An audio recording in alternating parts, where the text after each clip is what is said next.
Adriaan Verdekker, Christian School, Jesse Valkema. Koen Oljessen kan ook hier starten met deze mannen. Met al deze jonge honden zit hij lekker op derde positie. Er is Van Dekken aan de leiding, dan is het Christian School.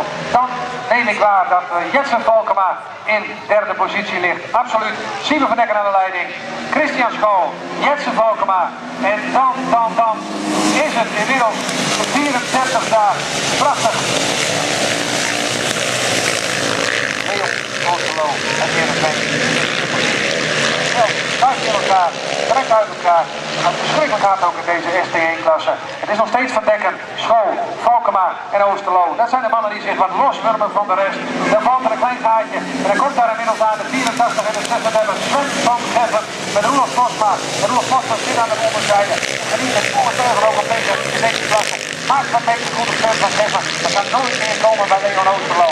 We gaan eens kijken of die mannen daarvoor of Christian Schoon of Siebe Van Dekken kan komen. Het is Van Dekken die hier aan de leiding ligt. Siebe Van Dekken. Dan is het Christian Schoon, Jesse Valkema, Leon Oosterlo, Roelof Posma, Sven van Geffen, Annelies Beensma. Dan hebben we het team van Petter de Wit. En in het laatste deel hebben we 46 gezien. Uit Urenberg. Gevaarlijk aan die dag. Het springen over de dat wordt een overwinning voor niemand minder dan de man uit Oldenbekoop, Siebe Van Dekken, Christian Schoon, Jesse Valkema, Leon Oosterlo, Roelof Posma, Annelies Beensma